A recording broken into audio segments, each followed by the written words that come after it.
हाय दोस्तों, कैसे हो आप सबको मेरा जय श्री राम। मेरी चैनल भक्ति सागर में आप सभी का स्वागत है। मेरी हर नई जानकारी के लिए मेरी चैनल को सब्सक्राइब करें ताकि मेरी हर नई वीडियो आप तक पहुंचे। आपकी एक लाइक और सब्सक्राइब से मुझे मोटिवेशन मिलता है। तो शुरू करें आज का हमारा नया टॉपिक।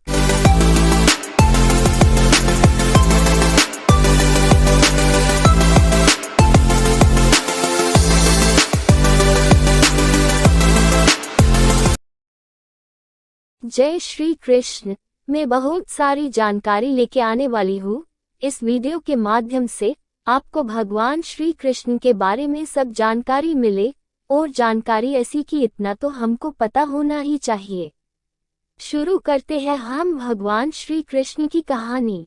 आप मेरी चैनल सब्सक्राइब करना ताकि मेरी हर नई वीडियो आपको मिले। श्री कृष्ण हिंदू धर्म में भगवान हैं। वे विष्णु के 8वें अवतार माने गए हैं।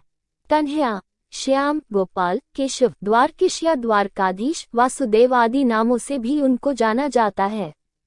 कृष्ण निष्काम कर्मयोगी, आदर्श दार्शनिक, स्थित प्रज्ञ एवं दैवी संपदाओं से सुसज्जित महान पुरुष थे। उनका जन्म द्वापर युग में हुआ था। उनको इस युग के सर्वश्रेष्ठ पुरुष, युग पुरुष या युगावतार का स्थान दिया गया है।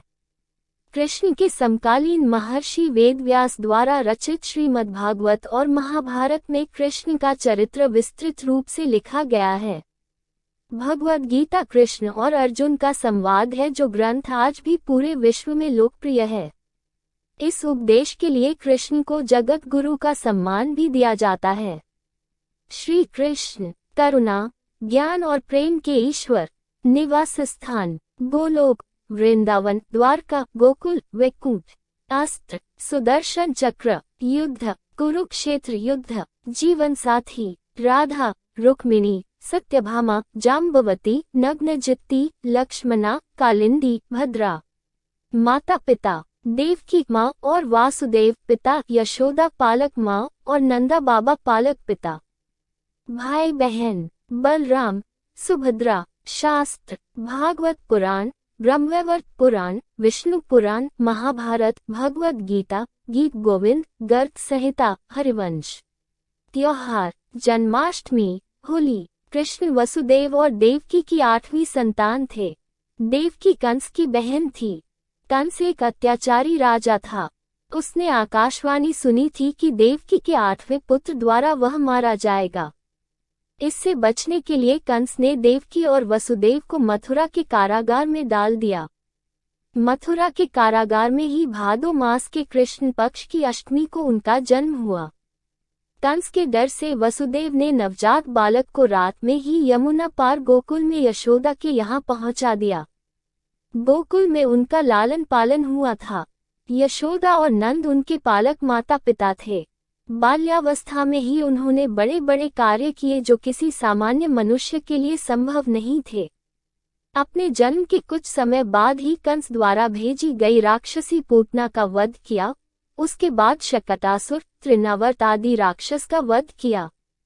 बाद में गोकुल छोड़कर नंद गांव आ गए। वहां पर भी उन्होंने कई लीलाएं की, जिसमें गोचारण लीला, गोवर्धन लीला, रास लीला आदि मुख्य है। इसके बाद मथुरा में मामा कंस का वध किया। सौराष्ट्र में द्वारका नगरी की स्थापना की और वहां अपना राज्य बसाया। पांडवों की मदद की और विभिन्न संकटों से उनकी रक्षा की। महाभारत के युद्ध में उन्होंने अर्जुन के सारथी की भूमिका निभाई और रणक्षेत्र में ही उन्हें उपदेश दिया। 124 वर्षों के जीवन काल के बाद उन्होंने अपनी लीला समाप्त की।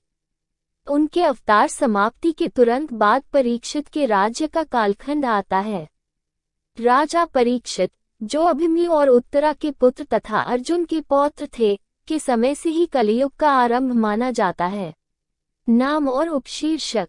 कृष्ण एक संस्कृत शब्द है, जो काला, अंधेरा या गहरा नीला का समानार्थी है। अंधकार शब्द से इसका संबंध ढलते चंद्रमा के समय को कृष्ण पक्ष कहे जाने में भी स्पष्ट झलकता है। इस नाम का अनुवाद कहीं कहीं अति आकर्षक के रूप में भी किया गया है।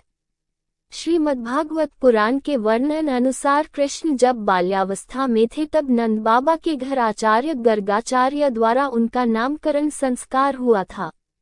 नाम रखते समय गर्गाचार्य ने बताया कि यह पुत्र प्रत्येक युग में अवतार धारण करता है। कभी इसका वर्ण श्वेत, कभी लाल, कभी पीला होता है। पूर्व के प्रत्येक युगों में शरीर धारण करते हुए इसके 3 वर्ण हो चुके हैं। इस बार कृष्ण वर्ण का हुआ है, अतः इसका नाम कृष्ण होगा। वसुदेव का पुत्र होने के कारण उनको वासुदेव कहा जाता है। कृष्ण नाम के अतिरिक्त भी उन्हें कई अन्य नामों से जाना जाता रहा है, जो उनकी कई विशेषताओं को दर्शाते हैं।